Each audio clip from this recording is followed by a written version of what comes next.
Hi, and welcome to Watch It Played. My name is Rodney Smith, and in this video, we're going to learn the 2 to 6 player game Mysterium Park, designed by Oleksandr Nevsky and Oleg Sidorenko, and published by Libellude and Asmodee, who helped sponsor this video.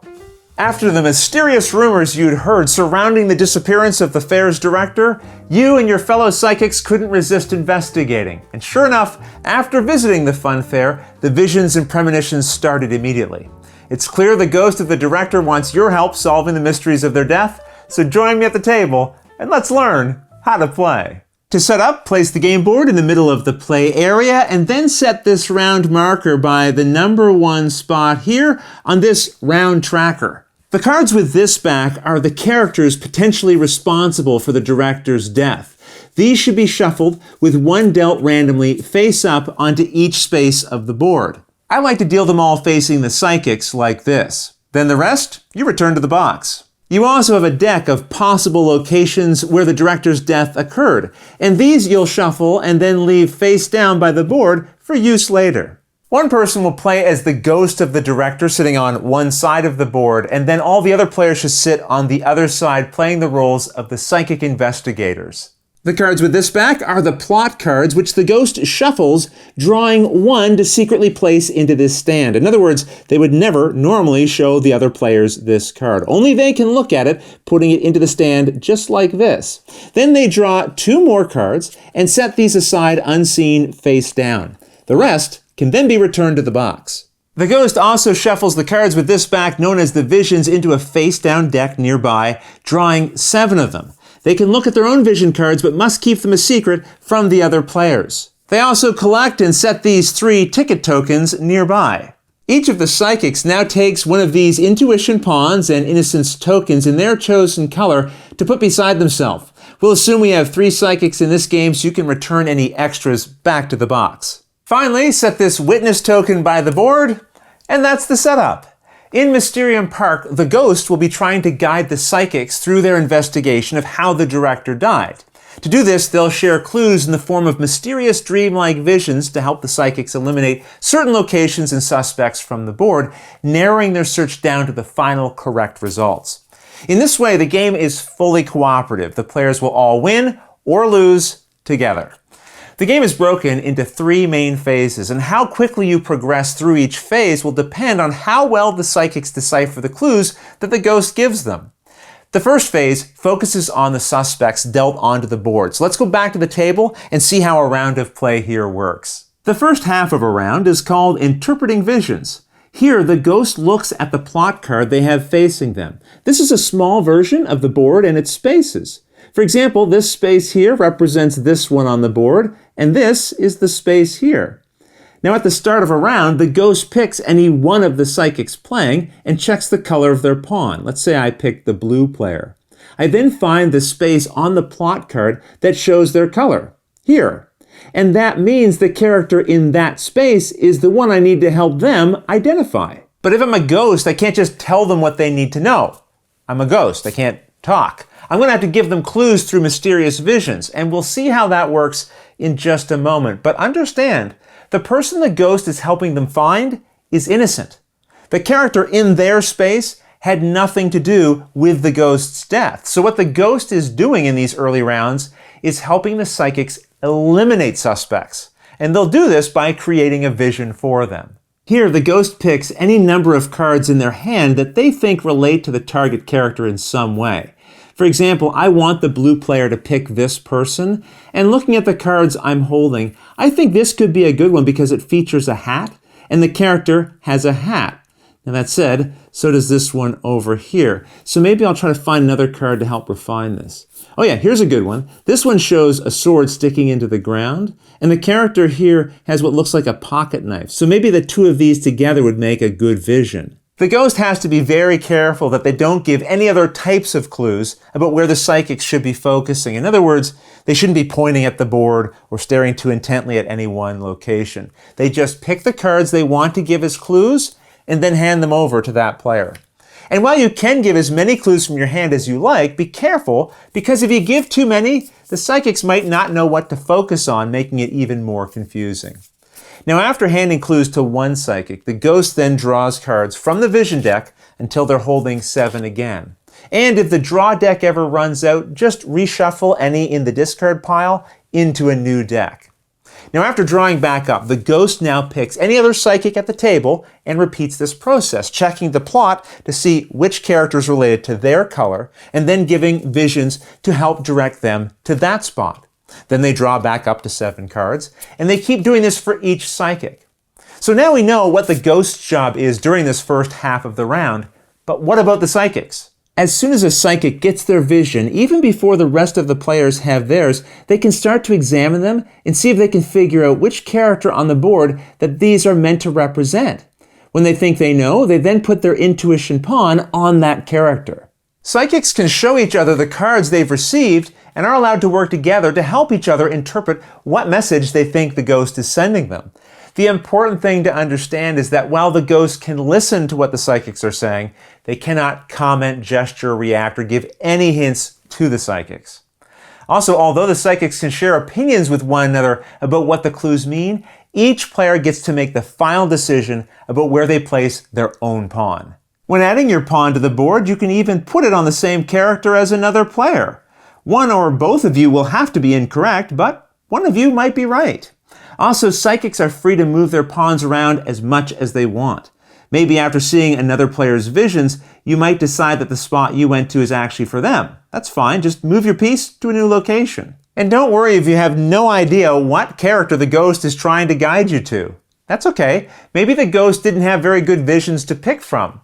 That said, if the ghost doesn't like their hand of clues, they do have a special way of getting new ones. The ghost starts with 3 tickets, and at any time they can remove one from the game to discard any cards from their hand that they like, and then draw back up to 7 again. Just note that they only have 3 tickets, so they can only do this at most 3 times during the game. Okay, with that understood, let's assume the psychics have all placed their intuition pawns and informed the ghost they're ready to move on. Now it's time for the second half of the round, Spectral Manifestation. Here, the ghost checks the location of each psychic's pawn and compares them to where they should be based on their plot card. You'll notice that one space is marked with this witness icon. If anyone put their pawn here, it must be resolved first. The ghost now declares out loud that the witness has been found and removes that character from the game, putting this witness token in its place. Any psychics with their pawn in that space know they didn't find their specific character and now get to move it to any other character card. Perhaps checking their vision again, they now think this character is the best option. Then the other psychics may also move their pawns to different characters, because they might now be doubting their selections after seeing where any moved pawns went. Once the psychics are done making adjustments, if any, the ghost then proceeds. And if no player had put a pawn on the witness space, you just skip those steps and move directly to this next part. The ghost now picks any psychic and lets them know whether or not they found the correct card. For example, the blue player needed to find this character, and they did.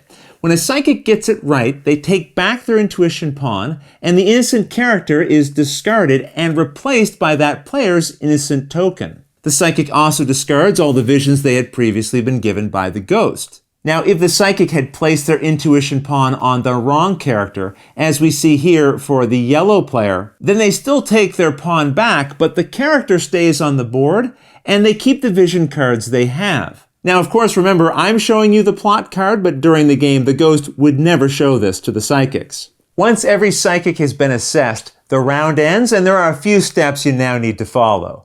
First, advance the round marker 1 space, and then if one or more psychics did not find their character, then everyone is still considered to be in the first phase, which is dedicated to finding characters, even if some of the players did find their characters successfully. You then start the new round just as before, but now, instead of giving visions to everyone, the ghost only gives visions to players who didn't find their character in the previous round, and they add those to any ones they already had, so hopefully they can now find the right character.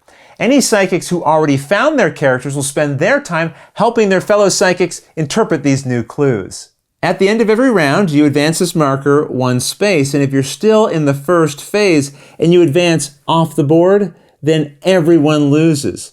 However, If the token is still on the track and all of the psychics have found their related characters, you'll now get to advance to the second phase of the investigation. I should point out though, in order to advance to the next phase, you don't have to find the witness or the characters related to the other player colors. In this case, we have a blue, yellow, and white psychic, so we can ignore the characters related to the pink and red psychics. So before we advance to the next phase, we can actually remove these cards from play, and also remove the witness token if necessary.